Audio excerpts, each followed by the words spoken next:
Assalamualaikum warahmatullahi wabarakatuh. Sahabat TV Asuransi, bertemu lagi dengan saya Edi Santoso, Wakil Pemimpin Redaksi Majalah Media Asuransi. Dan hari ini, pada kesempatan kali ini, saya sudah kedatangan tamu, yaitu Dr. Nikolai Indra Rajasa. Ya. Apa kabar, Dok? Baik, Pak. Alhamdulillah.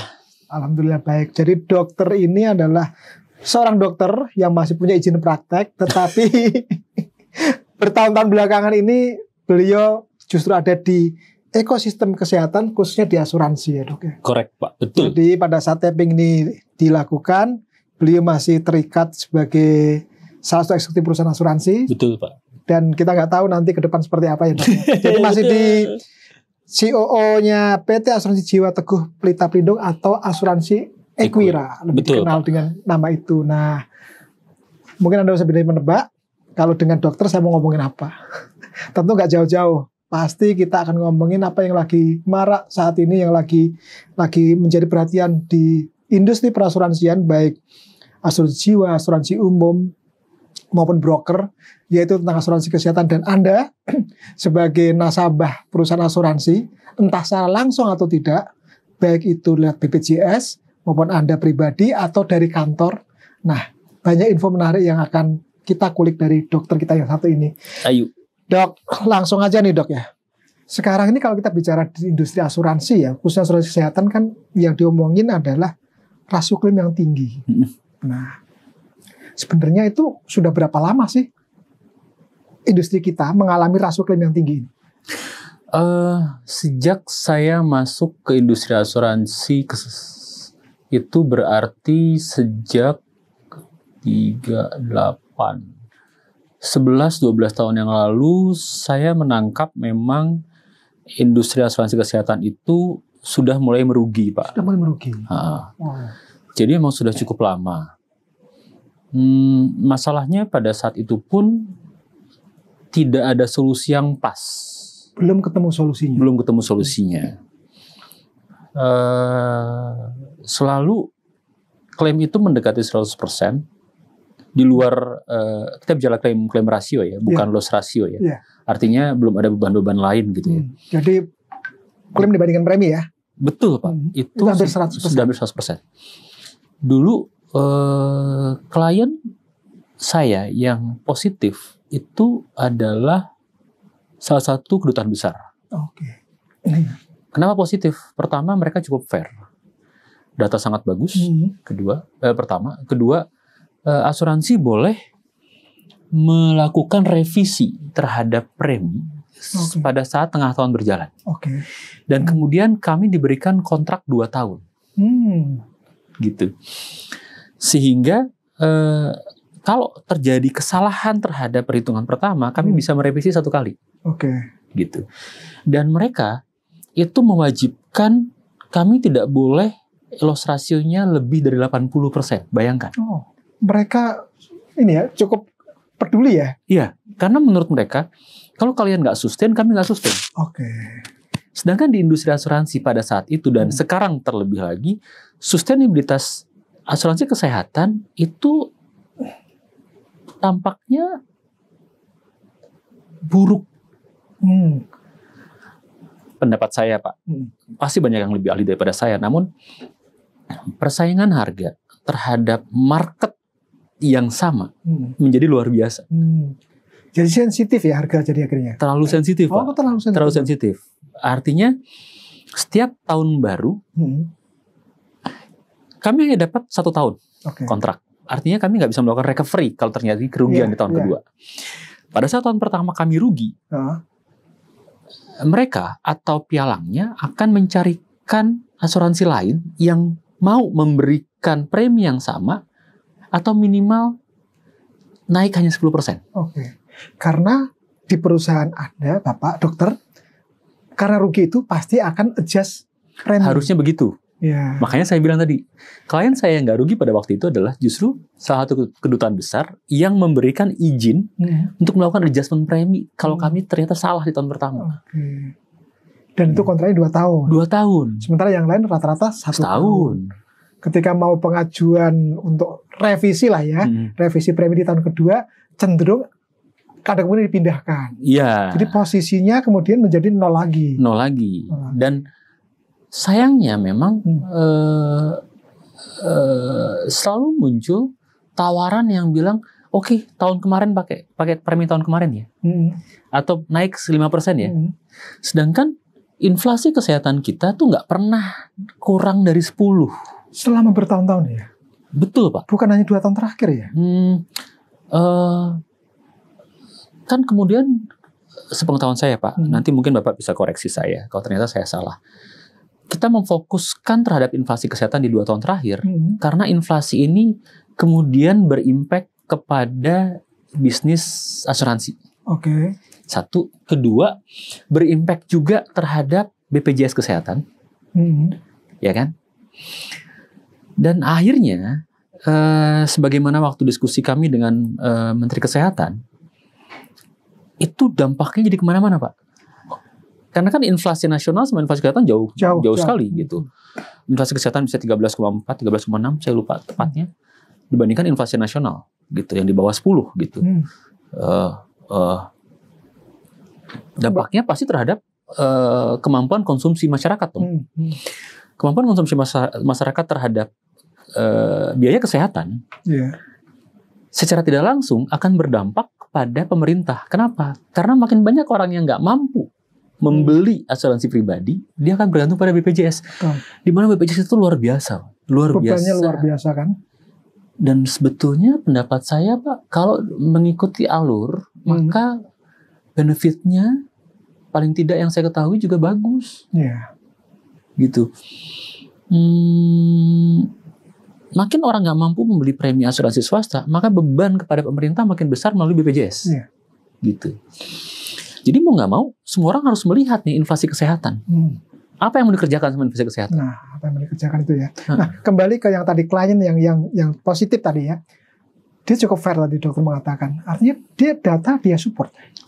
Data karyawannya segala macam yang benar Pak. Oke.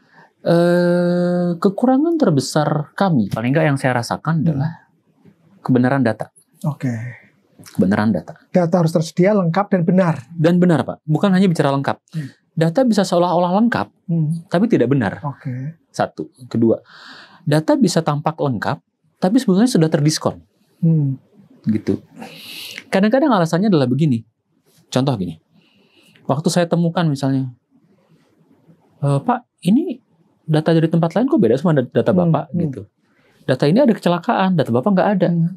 Yang bilang ngasih data yang ini bilang, loh itu kan kejadian 1 kali dong. Kejadian cuma ini Pak nggak akan terjadi lagi. Masalahnya bukan itu. Kami mengalami bahwa ada satu perusahaan yang kecelakaan itu terjadi setiap bulan ada.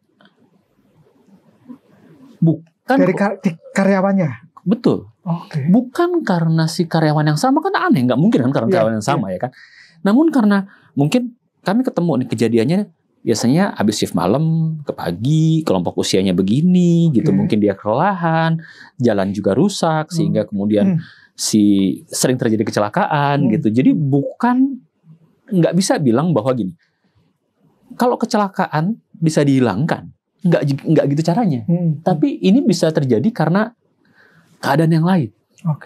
Sehingga nggak ada justifikasi untuk bilang ini cuma kecelakaan, bisa dihilangkan. Nggak bisa, bos. Karena mungkin ada kondisi tertentu yang bisa akan terulang pada orang yang lain. Bener. Contoh gini, Pak. Ketemu lagi data baru. Saya bilang ini, bos, ini sakit pinggang LBP banyak. Ini kok berkurangnya beda data lu sama data yang ini. Ya kan orang sakit pinggang, kos lu gak akan banyak gitu. Udahlah diterima aja gitu kan. Karena LBP itu bahasa Indonesianya sederhana itu sakit pinggang. Ya kan? Padahal kalau secara medis banyak. Bisa banyak. Komentar saya adalah begini. Bos, bukan soal LBP sakit pinggangnya itu murah. Enggak. Berikutnya mau kemana nih arahnya? Apakah memang ada masalah sama keergonomisan tempat orang itu bekerja, sehingga pasti terjadi. Jadi jangan bilang bahwa hanya murah, lah, lu tambahin aja, tuh berapa sih harganya? Bukan itu caranya, gitu kan? Kembali kepada soal kebenaran data. Oke. Kenapa kami selalu minta data 3 tahun, Pak? Seringkali kami hanya dapat data setahun. Dengan data setahun itu, kami nggak bisa melihat progresivitas isu. Masing-masing peserta. Gitu. Apakah si A ini sehat terus atau dia cenderung ada masalah dan masalahnya makin buruk? Gitu. Contoh si A ini berpenyakit gula. Oke. Oh, ini tahun pertama masih bagus, tahun kedua mulai perburukan, tahun ketiga kok ada komplikasi. Gitu kan. Nah, menariknya adalah begini, Pak. Kadang-kadang komplikasi tersebut tidak tampak seperti komplikasi diabetes. Apalagi kalau kemudian yang memberi data tidak secara spesifik memperlihatkan itu. Okay. Kami harus mencari, ya kan? Berarti kan pada kelompok si orang ini, dia sudah muncul nih komplikasi pertama. Secara teoritis kami mulai memperkirakan kapan akan muncul komplikasi-komplikasi yang lain. Okay. Harusnya progresivitas ini masuk kepada data underwriting kami dan berujung kepada aktuari kami sebagai melihat profil resiko masing-masing orang. Data 3 tahun tadi penting buat kami. Yang terjadi adalah kami terima data setahun. Yang nggak lihat apa-apa, Pak. Artinya gini, contoh. Kembali ke soal LBP ya, Pak. Wah, ini sakit pinggang nih. Si Agus, misalnya gitu ya. Sakit pinggang, oke.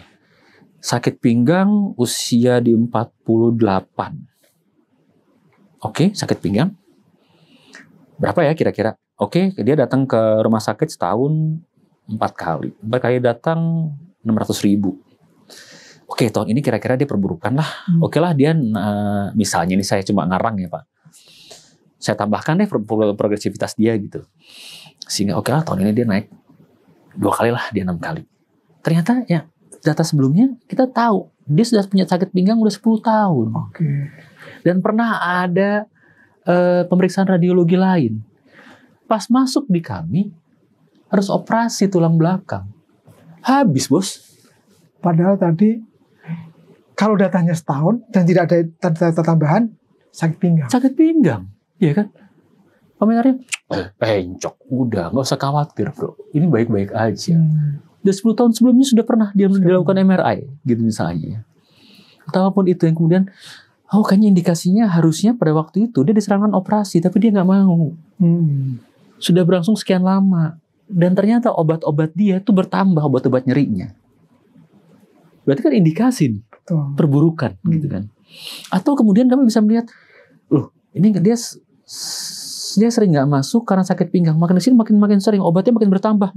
Loh ini indikasi nih, dia ada perburukan, ada nggak perawatannya, datang nggak dia ke rehab medik, bisa nggak kami baca itu di data, ya kan? Malas ke dokter. Sehingga datanya nggak ada lah. Datanya nggak ada. Bukan soal datang nggak ada karena masalah. Kita ketemu di jalan ke dokter, dia hanya datang ke dokter kalau saat dia sangat nyeri ternyata. Jadi perawatannya nggak selesai Pak. Hasilnya resiko kami di sini besar. Oke lah kalau orangnya 10.000, berapa banyak sekarang kita punya 10.000 peserta? Nggak banyak kan? Nggak banyak. Lah kalau cuma 500 Pak, 150. Habis premi. Iya bukan sekedar habis Pak. Iya kan? Pasang lilin saya berikutnya. Oke dok, jadi itu data penting. Penting Pak. Data penting. Nah kalau kita sekarang bicara tentang perbaikan secara keseluruhan ya. Secara keseluruhan industri, asuransi kesehatan kita bicara ekosistem tadi yang sudah kita singgung. Ada apa lagi yang perlu untuk disiapkan? Mungkin kalau kita bicaranya contoh BPJS Kesehatan kan ada klinik Pratama gitu. Itu apakah bisa menjadi semacam apa ya, gatekeeping atau apa gitu? Menarik.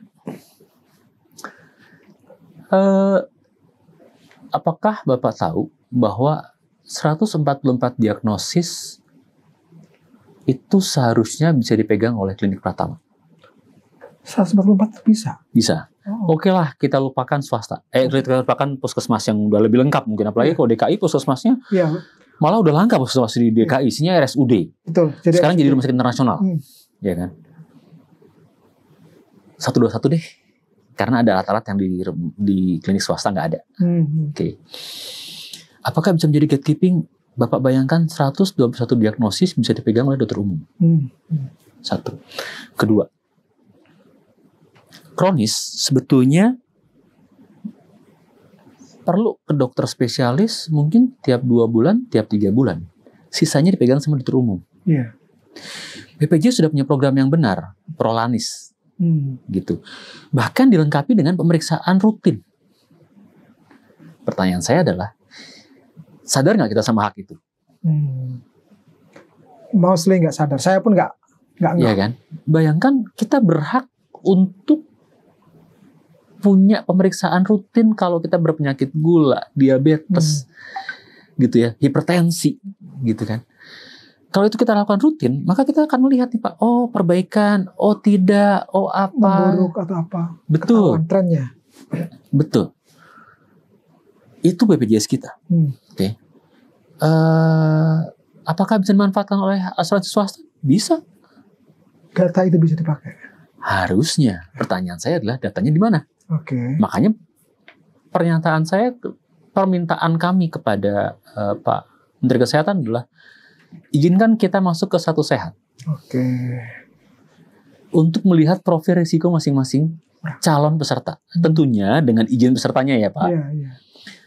Nggak bisa tanpa izin. Itu kan ada undang-undangnya sendiri. Misalnya nih Pak, kalau kita bicara asuransi perorangan, Bapak sudah memberikan inform consent mengizinkan saya untuk melihat data Bapak, maka saya bisa mempelajari data itu. Gitu. Dan dampak ini bukan hanya kesehatan loh Pak. Bayangkan, ini akan terpengaruh juga adalah asuransi kredit. Ya kan? Karena profil risiko Bapak akan muncul di situ dan itu menjadi data yang fair.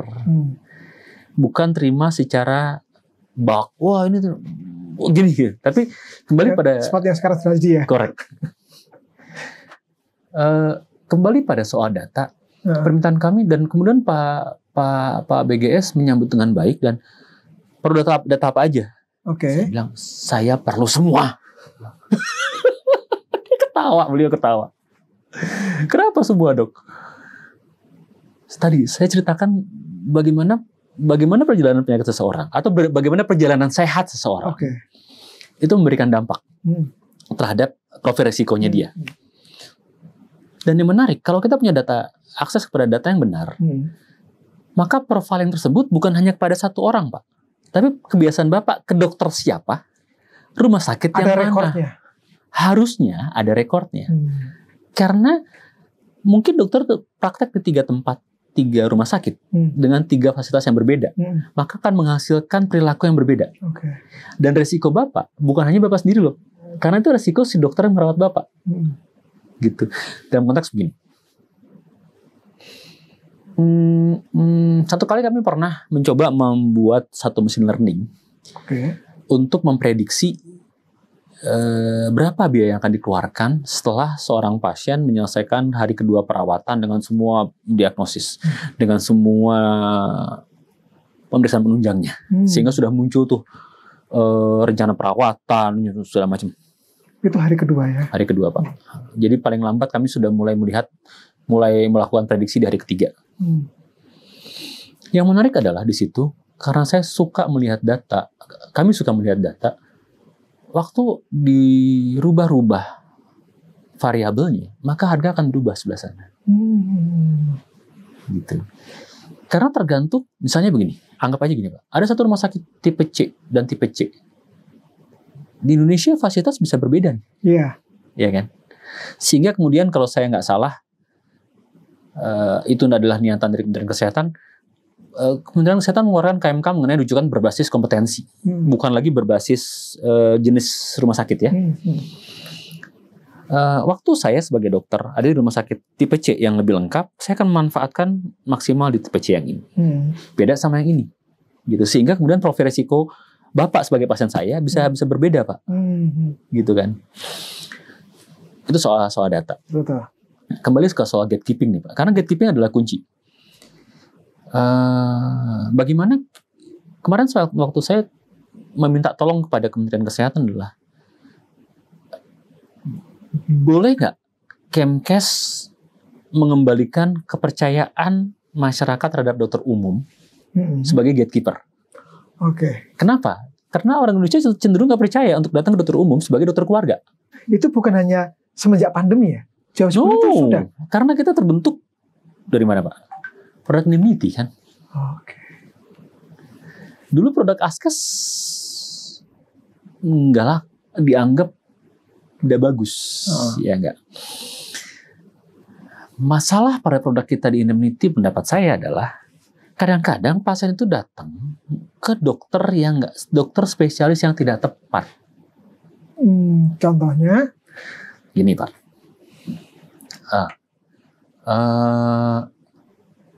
Kalau kemudian misalnya Bapak perlu gini, contoh simpel. Kalau Bapak sakit kepala terus-menerus. Menurut Bapak, spesialis apa yang Bapak harus datang? Saraf. Good. Kalau saya sebagai dokter keluarga Bapak, saya kenal Bapak, gitu ya. Saya tahu bahwa Bapak tuh punya gangguan pendengaran di telinga kiri yang makin memburuk. Saya tahu Bapak punya kebiasaan mengorek kuping. Dan saya berulang kali mengobati infeksi telinga Bapak karena kebiasaan mengorek kuping. Ya kan? Mungkin saya akan melakukan apa dulu? Saya coba dulu melakukan pemeriksaan penunjang ke kepala Bapak. MRI misalnya. Saya lihat dulu apa sih yang ada di situ. Kenapa? Karena saya curiga. Jangan-jangan berasal dari infeksi telinga nih. Ketemu telinga. Ya ngapain dokter saraf? Hati-hati dong. Iya. Karena kalaupun saya ke dokter saraf, mungkin nggak ketemu masalahnya. Mungkin. Karena bukan ahlinya di situ. Karena kadang-kadang asumsi pertama adalah, kan gini Pak, ada dua hal ya Pak. Pertama, asumsi pertama, beliau akan berpikir mengenai saraf. Tentunya, wajar. Iya. Yang kedua, kalau kita sebagai pembayar ya Pak, sangat berbeda saat kemudian settingan itu ada di setting dokter keluarga. Cost kita berbeda. Waktu saya sebagai dokter keluarga Bapak menelusuri sakit Bapak nih misalnya gitu. Ya enggak? Beda saat kemudian seorang dokter spesialis menelusuri kasus Bapak. Ya enggak sih? Yeah. Di setting rumah sakit, saya sebagai dokter spesialis saya punya keterbatasan apa yang boleh saya lakukan sebagai spesialis A. Harusnya jadi kewajiban sebagai spesialis B. Jadi hak dan kewajiban spesialis B, ya kan? Saya sebagai dokter keluarga, saya bisa menelusuri semua nih. Memang saya nggak dalam semua spesialis, namun tadi saya memperhatiin Pak Edi, Bapak telinga gimana sih? Iya nih dok, ini nih yang kiri nih nggak sembuh-sembuh, sambil kesel gitu kan. Kemarin infeksinya gimana? Sembuh sih, tapi Bapak masih sering ngorek kupingnya. Iya dok. Sakitnya dari mana sih biasanya? Semua kepala. Enggak dok. Suka dari sini nih dok. Terus ke sana gitu. Ya kan? Oh ya deh Pak. Bapak MRI dulu ya. Saya kirim pengantar. Nanah di sini. Nanah di sini akan menekan saraf di sini. Yeah. Hasilnya seolah-olah Bapak, wah nih dok kepala sakit banget. Saya kasih obat nggak sembuh-sembuh. Harusnya itulah setting dokter umum. Atau dokter keluarga. Whichever, ya kan? Sebaiknya dokter keluarga Pak, supaya kenal sama Pak Edi, gitu. Misalnya gini, kalau Bapak datang tadi bicara soal saraf lagi, Bapak datang ke bukan dokter keluarga, datang dengan keluhan sakit kepala, dan Bapak udah sangat sakit kepala gitu. Begitu Bapak udah sangat sakit kepala, Bapak udah nggak mikir yang lain-lain, dok, ini kepala sakit banget gitu, obatnya dong apa gitu. Bapak udah nggak cerita lagi soal ini yang sakit. Punya riwayat itu ya. Sama kalau Bapak datang ke dokter saraf, dok, kepala saya tuh sakit banget dok. Awalnya gimana? Nggak usah soal awal dok, saya mau sembuh dulu. Benar nggak Pak? Iya. Ya kan? Itu yang membuat setting ini bergeraknya beda. Settingnya bergerak beda, mungkin diagnosis penegakannya juga akan berbeda. Berbeda, ujungnya costnya berbeda. Oke, gatekeeping pertama ya Pak. Iya. Gatekeeping kedua yang kemarin saya rada protes ke perwakilan BPJS adalah yang kita perlu sebagai industri adalah di BPJS, diaktifkan dong klinik utama sebagai gatekeeping kedua. Bedakan dong jalurnya. Pratama dan utama, lanjut ya. Bedakan dong jalurnya rujukan ke spesialis di di utama dengan spesialis di rumah sakit. Oke. Ya kan? Boleh nggak di utama saya punya 4 besar spesialis dasar selain bedah tentunya, sehingga kasus-kasus spesialis dasar bisa saya kirim klinik utama, bukan setting rumah sakit lagi. Ya nggak? Tadi balik ke soal pasien kronis, Pak. Apa kalau penyakit? Ya saya siapapun lah yang punya penyakit kronis. Sebagian besar penyakit kronis tahap pertama, sebagian besar ya Pak. Perlunya datang ke spesialis dasar, penyakit dalam misalnya. Ya nggak? Apakah Bapak perlu spesialis subnya jantung? Belum tentu perlu. Monggo dokter penyakit dalam menentukan. Oh ternyata si Slamet perlu ke dokter jantung. Ya nggak apa-apa, hak dia harus. Karena sebagai asuransi kesehatan harusnya value-nya agak berbeda dengan asuransi yang lain. Ada value pasien, di mana target sembuh itu part of the value yang asuransi kesehatan harusnya punya. Bukan hanya bicara profit ya Pak. Iya, iya. Tapi bagaimana menyeimbangkan ini, itu kan menjadi tanda tanya buat semua orang. Bukan cuma bicara, harusnya cost per visit sekian. Benar. Tapi bagaimana kalau kita bicara, bagaimana proses gatekeeping ini akan membawa Bapak ke diagnosis yang benar dengan cost yang paling efisien. Bukan paling murah ya Pak. Murah. Efisien terhadap kesembuhan Bapak loh. Gitu. Jadi gatekeepingnya adalah satu, rujukan tadi klinik Pratama.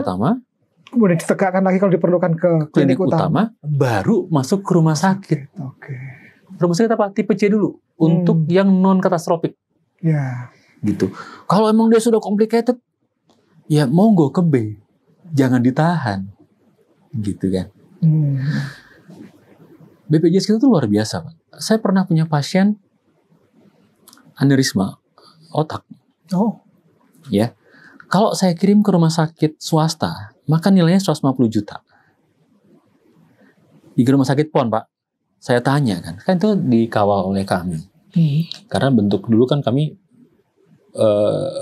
melakukan proses TPA. Berapa kosnya? Ada tambahan nggak Bu? Ada yang lain-lain? Nggak ada. Nggak usah Bu, itu aja. Keluar nggak bayar Pak. Itu BPJS kita Pak. Makanya kalau kita bicara kepada proses gatekeeping dan kemudian bagaimana Kementerian Kesehatan memberikan KMK 1366, KMK 3 gitu ya. Harapan kita sebagai industri adalah cap kerugian penting buat kita. Bagaimana COB berfungsi penting buat kita. Karena kita berbagi risiko sama BPJS. Dengan begitu, cost pemerintah juga ikut turun. Iya. Karena di KMK 1366 maksimal dari 200% dari inasi biji, 75% ditanggung oleh BPJS, 125% ditanggung oleh asuransi swasta. Buat kita nggak masalah. Kenapa nggak masalah? Kita punya cap kerugian. Oke. Ya kan? Tapi kalau ini dibiarkan liar, jadi 200, 250, 500, 1000% dari inasi bijis. Apakah ada cap kerugiannya? Nggak ada. Semua ya? Cuma Tuhan yang tahu. Akhirnya kita rugi. Gitu. Itu ekosistemnya Pak. Makanya saya berharap, saya berprasangka baik bahwa Satu Sehat itu merupakan backbone data yang luar biasa. Selain kita bisa melakukan profiling dengan benar, tapi kita juga bisa melakukan real time verification, Pak. Real time verification. Jadi artinya pada saat si pasien yang menjadi peserta dari asuransi kesehatan ini ada di depan dokter, prosesnya bisa jalan. Benar. Kenapa begitu? Pertama, data granular yang detail gitu ya, penting buat kita. Supaya kita tahu. Anggap aja gini, kita sepakat dengan sebuah parameter. Ini saya mengarang lagi ya Pak, karena ini kita sebagai buat asumsi diskusi aja. Anggap aja kita bersepakat bahwa rawat inap demam berdarah itu 5 hari. Oke. Dengan kondisi pulang seperti ini. Oke. Dengan data yang granular, kita bisa bicara mengenai clinical pathway. SOP medis, ya kan? Karena gini, kita nggak bisa mengingkari medicine is art, medicine adalah seni, benar, ya kan? Selama komersial nggak masuk di situ. Jadi ada prasyaratnya ya. Ya kan, saya dokter tapi kan saya juga di asuransi ya Pak. Semua pakai TC Pak, nggak pakai TC Pak. Gitu. Kalau ada polis nggak ada TC-nya, mungkin Bapak Ibu harus lihat lagi. Sebentar, ini apa ya? Gitu kan? Kok nggak pakai TC? Saya pakai curiga ya Pak. Kenapa saya bilang data granular itu penting untuk membangun clinical pathway? Gimanapun medicine is art. Apakah semua bisa diramalkan dengan satu clinical pathway? Tidak. Mungkin bergerak gitu ya. Jadi dinamis. Bapak ingat tadi saya bicara mengenai rumah sakit tipe C yang settingnya bisa beda. Ya kan? Apakah clinical pathway di rumah sakit, anggap aja ini ngarang bebas lagi. C itu ada grade 1 sampai 5 gitu ya. Misalnya. Bedanya apa? Soal fasilitas gitu kan. Soal kemampuan gitu kan. Nah, kalau kita anggap nomor 5 yang terbaik, maka clinical pathway di rumah sakit tipe C yang nomor 5 yang fasilitasnya lebih lengkap, misalnya gitu ya, mesti beda sama rumah sakit tipe C yang di 1 gitu ya. Tapi apa kemudian resultnya beda? Belum tentu juga. Tergantung si dokternya lagi gitu. Bagaimana kemampuan dokter untuk menginterpretasikan keadaan si pasien? Obat apa yang tepat? Kapan diberikan? Kombinasi apa yang tepat? Itu adalah artnya. Ya nggak sih? Apakah data itu ada? Harusnya ada. Harusnya ada ya. Dan digitalisasi artinya penting dong. Penting Pak. Gini. Kalau konsep, Kalau konsep interoperabilitasnya itu kan artinya ini bisa diakses ya. Di tempat saya bekerja saat ini, kami sudah terkoneksi dengan 7 rumah sakit secara host to host. Host to host 7 rumah sakit. Ya kan. Bapak bayangkan, masing-masing rumah sakit itu punya 10.000 sampai 34.000 data. Artinya jumlah pasien yang No. Itu data dasar. Yang harus kami interpretasikan, kami hubungkan ke masing-masing benefit. Bapak bayangkan gini. Paracetamol ya, Pak. Ejaannya apa, Pak? PRA S apa C, Pak? C. Ada yang bilang S. Ya kan? Kalau buat sistem 2 Pak yang beda, padahal sama barangnya. Ya kan? Belakangnya L dong. Ya kan? Ada yang iseng, Pak, tambahin E di belakangnya. Apa ini, saya bilang gitu kan. Mungkin sekolah kita agak beda. Jadi ketika masuk ke dalam sistem itu udah barang yang berbeda. Jadi barang yang berbeda, Pak. Contoh gampang. Visit. Ya kan? Kan visit dokter jelas, Pak. Visit dokter buat kita gampang visit dokter. Huruf pertama apa, Pak? V atau F? V dong. Ada yang F. Ya. Ada yang P, Pak. Separah itu ya. Saya bilang, ya boleh juga sih ya. Namanya juga yang nulis, ya boleh aja saya bilang. Tapi kan berarti kami harus ini adalah makhluk yang sama loh, gitu. Jadi kembali ke soal interoperabilitas ya Pak. Kalau dari sisi data aja, 7 rumah sakit punya variasi yang macam-macam. Bagaimana kalau 3.200 rumah sakit? Bagaimana kalau 7.500 plus klinik? Yang terjemahan siapa? Ya kan? Kalau nggak ada interoperabilitas yang benar dengan pola yang benar, yang terjemahin yang gila, Pak. Jadi untuk menegakkan itu, mau nggak mau ya, digitalisasi jalan, interoperabilitasnya harus korek. Bagaimana rumah sakit Bapak dengan asuransi saya bisa terhubung dengan baik kalau bahasanya beda? Ya kan? Bagaimana saya bisa melakukan real time verification ke Bapak, ke rumah sakit Bapak, sehingga real time verification itu membuat pasien yang tidak usah punya resep racikan. Itu di luar dia konsultasi sama dokter ya Pak. Kan itu kan soal private ya. Maksudnya kalau dia mau ngobrol setengah jam, 15 menit ya terserah. Tapi ini dikeluarkan. Maka proses di rumah sakit itu bisa hanya 15 menit, Pak. Sampai dengan 20 menit. Selesai, Pak. Selesai pulang ya, Pak. Bukan selesai pulang dia. Artinya sudah verifikasi segala macam. Artinya Bapak bisa ngobrol sama saya sebagai dokter. Pak, mohon maaf Pak, ini nggak ditanggung. Dok, boleh nggak diganti obat yang lain? Oh, monggo Pak. Adanya ini. Pak, tapi ini Bapak ekses ya Pak? Dok, generik aja lah. Kalau Bapak tahu, saya dokter, dan saya selalu minta kalau saya ke dokter, saya selalu minta, dok boleh nggak obat generik? Karena buat saya sama aja ujungnya. Nah, dengan begitu kan interaksi kita clear ya Pak? Iya.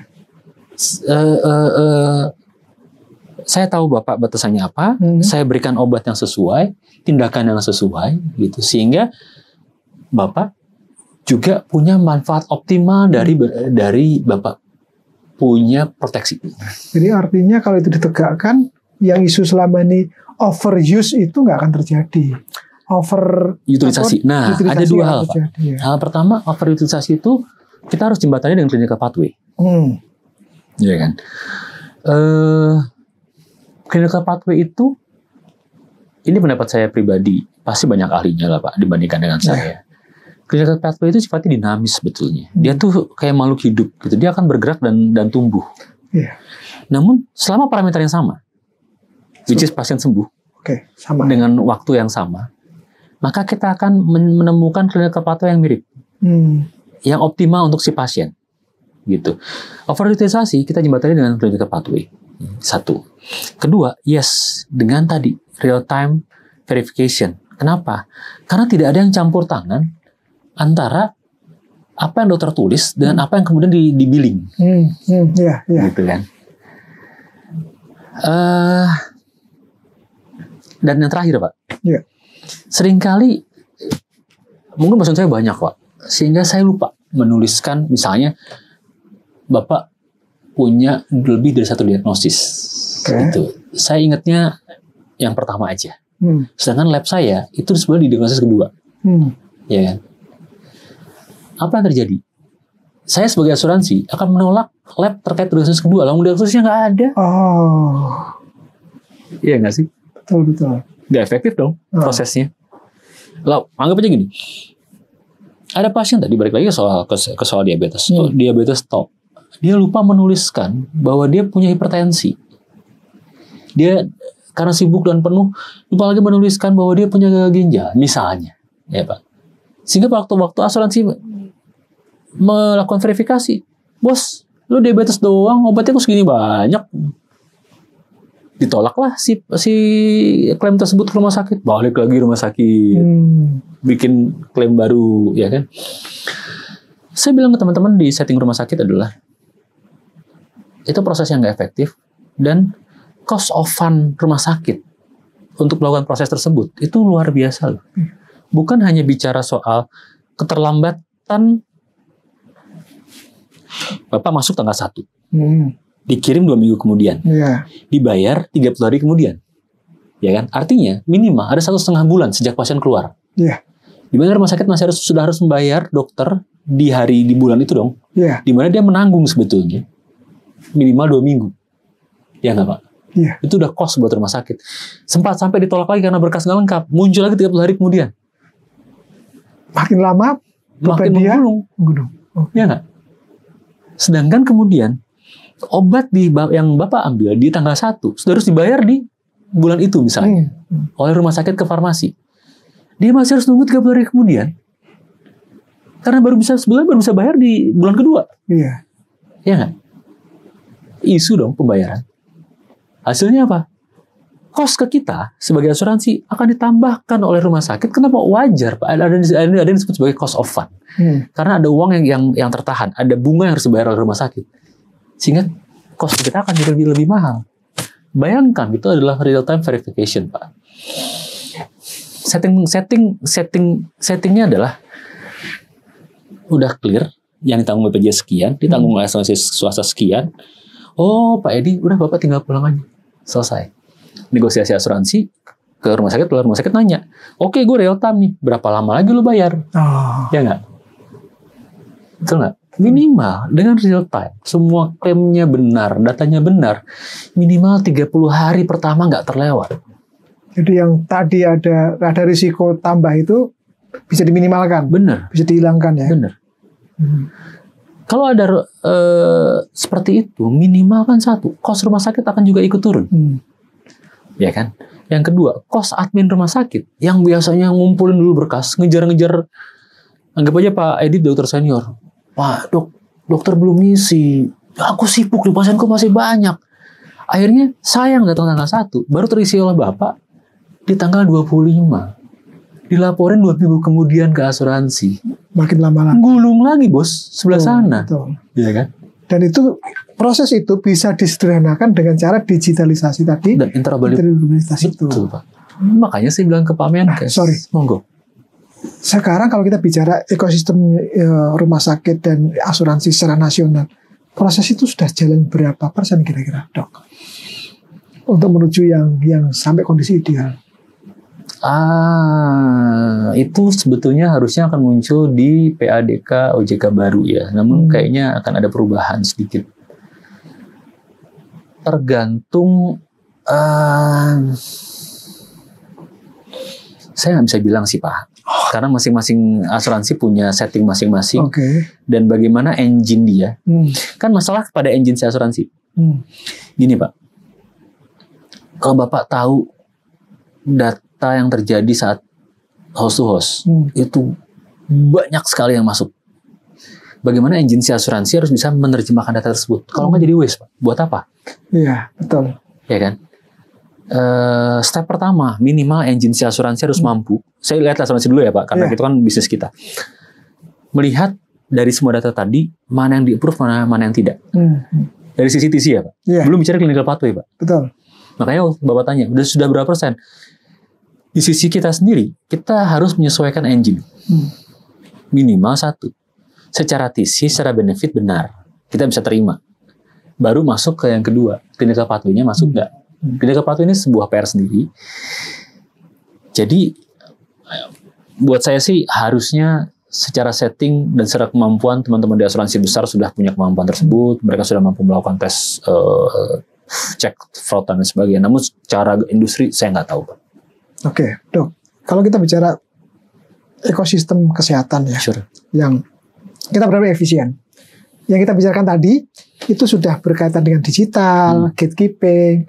Preventive care udah belum? Belum. Ini menarik. Masa depan kita tuh sebagai note ya. Ini bukan membicarakan politik ya Pak. Tapi saya sepakat dengan pemeriksaan kesehatan gratis. Saya sepakat dengan BPJS yang melakukan pemeriksaan terhadap pasien-pasien kronisnya. Kenapa saya lebih sepakat pada pemeriksaan kesehatan gratis? Karena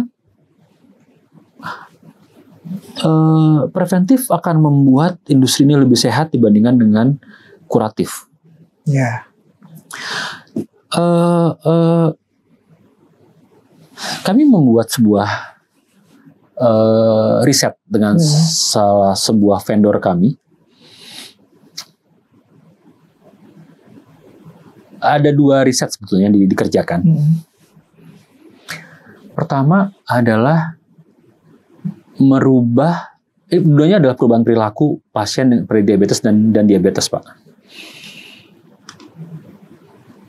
Oke. Yang pertama, ini lebih kegiatan fisik. Oke. Yang kedua, soal pola makan. Ini 2 vendor yang berbeda ya, Pak. Tebak mana yang gagal? Dari kegiatan fisik atau dari makan? Yang makan gagal. Fisik, Pak. Orang kita tuh malas bergerak, Pak. Jadi lebih bisa menahan untuk disuruh makan sesuai yang disarankan. Karena vendor yang kedua bicara soal pola makan itu idenya sederhana. Jadi kesederhanaan itu yang membuat dia menjadi sukses. Gampang banget. Foto makan. Which is orang Indonesia tuh hobi banget foto makanan, Pak. Ya kan? Ibu saya tuh suka sekali begitu kita makan bareng-bareng. Jangan ada yang makan, mama foto dulu ya gitu. Foto dulu, gitu kan. Baru kami boleh makan. Gitu. Dia foto, terus kemudian coach mereka memberitahu kira-kira ini berapa kalori. Oke. Berikutnya harus makan apa. Sesimpel itu. Itu alhamdulillah sukses, Pak. HbA1c turun. Prediabetes jadi enggak, diabetesnya turun gitu. Yes, kita mengalami kenaikan di awal. Kenapa? Karena orang jadi rajin berobat. Iya. Tapi kita akan turun berikutnya, kenapa? Karena komplikasi juga ikut turun. Kekerapan dia berobat turun. Kualitas obatnya turun. Bukan kualitas obatnya, maksudnya harga obatnya turun karena makin sedikit dia jenis obat yang dia ambil. Secara jangka panjang ini bagus. Iya. Karena saya selalu bilang ke teman-teman, yang kita inginkan adalah apa? Pensiun sehat. Sekarang lu boleh bilang semuanya tanggung perusahaan, bener. Ntar lu pensiun tanggung siapa? BPJS, bos. Jadi BPJS punya kepentingan untuk preventif. Kita sebagai industri juga punya kepentingan untuk preventif. Kenapa? Apapun judulnya di sebelah sini, yang kebagian di ujung, yang klaimnya paling gede. Betul. Waktu semua sehat nih. Ejinya bilang gini, gak usah khawatir Pak, ini rumah saya sih. Ini perusahaan sudah saya pegang 10 tahun. Ini semua sehat. Bener bos, 10 tahun lalu waktu masih muda-muda. Ini sekarang udah 50-an semua nih usianya nih.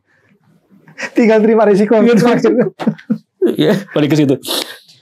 Preventif menjadi menarik dan penting. Iya.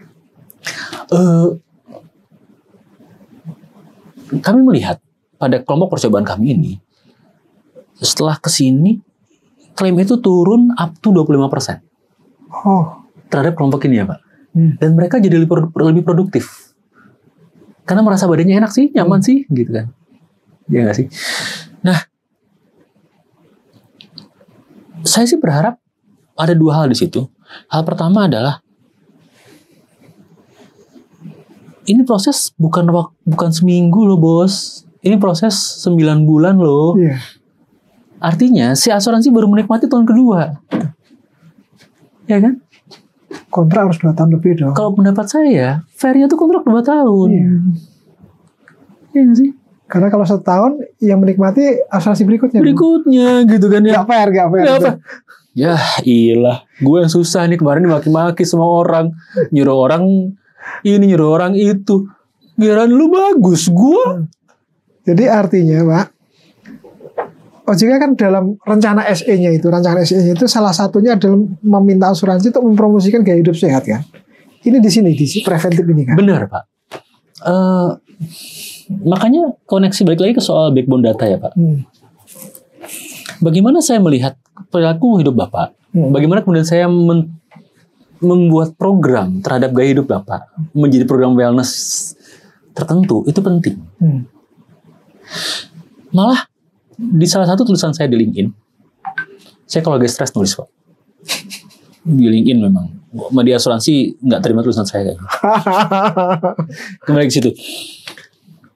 BPJS harus mulai memikirkan, menghubungkan gaya hidup sehat tadi sebagai bagian dari program. Oke. Begitu juga asuransi.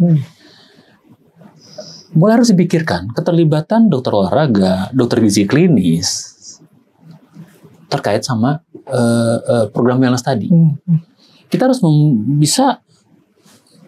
BPJS punya mobile JKN. Ya. Ya nggak? Boleh nggak itu dimanfaatkan untuk mempromot program wellness-nya? Apakah harus semua ditanggung oleh BPJS atau asuransi? Enggak juga, bisa aja itu sharing sama si peserta misalnya gitu. Boleh nggak idenya adalah begini, ada klinik wellness, gym atau apa yang terkait sama ini, sehingga waktu kemudian engine-nya BPJS atau asuransi menyarankan Siniko untuk punya program ini, saya udah punya pilihan. Saya ketemu klinik wellness ini, saya bisa ketemu sama gym si ini dengan biaya sekian. Dengan saya sebagai anggota BPJS, saya sebagai anggota ini, saya dapat diskon sekian. Begitu saya ikut, sekian waktu saya ikut dan saya terlihat tuh perubahannya. Premisnya tahun berikutnya turun, boleh nggak? Boleh dong. Jadi si peserta akan mendapatkan benefit secara fisik, dia makin fit, premi bisa turun. turun. Double keuntungan dong. Sebetulnya keuntungan terbesar ada di peserta. Waktu dia merasa dirinya lebih fit, maka hidup dia lebih sederhana. Betul. Lebih happy, lebih produktif. Benar. Tidak banyak harus. Kita pensiun mau ngapain sih? Kita main sama cucu dong. Betul. Iya kan? Bukan main sama rumah sakit dong. Iya. Oke, Dok. Yes. Kayak kita udah mau sampai di akhir diskusi kita, ngobrol-ngobrol kita. Jadi kalau tadi yang kita bicarakan mulai dari digital, sistemnya dibenahi, gatekeepingnya jalan, sampai kemudian akhirnya preventive care-nya ini juga berjalan seperti yang tadi dokter sampaikan, kita optimis ya bahwa asuransi kesehatan kita akan makin membaik dari tahun ke tahun. Ada produk yang saya kerjakan sekarang. Klaim rasio kami bisa di bawah 80. Bisa di bawah 80. Dengan menjalankan. Iya. Pada beberapa klien, klaim rasio kami bisa 70. Sehat dong. Tapi memang satu, gatekeeping-nya kerjakan dulu. Dengan benar. Dan asuransi juga harus membantu teman-teman dokter keluarga dipercaya oleh pasiennya. Oke. Itu penting. Yes. Karena kalau masih seperti sekarang, orang cenderung untuk lari langsung ke dokter spesialis, apalagi subspesialis, gatekeeping ini nggak akan jalan. Yes. Sehingga data awal juga nggak ada. Semuanya mahal. Dan mungkin juga manfaatnya tidak maksimal juga bagi si peserta ya. Benar, Pak. Benar. Okay. Makanya saya sangat berharap banyak kepada Satu Sehat. Bagaimana kemudian OJK dan Kemkes punya regulasi. OJK, Kemkes, dan BPJS punya regulasi yang inline di antara ketiganya. Gitu. Sehingga kita sebagai pelaku asuransi tambahan swasta atau asuransi JOB BPJS swasta bisa merespon dengan benar terhadap itu. Sudah ngomong sama Kemenkes soal ini, Coach Ika udah belum? Nunggu Pak Edi ngajak saya. Oke Dok, terima kasih ya. Ngobrolnya mungkin memang tidak terlalu detail karena banyak banget. Jadi sahabat TV Asuransi, banyak hal yang disampaikan oleh Dr. Niko tadi itu memberikan gambaran kepada kita bahwa ternyata kondisi asuransi kesehatan kita itu nggak sesederhana yang kita bayangkan gitu.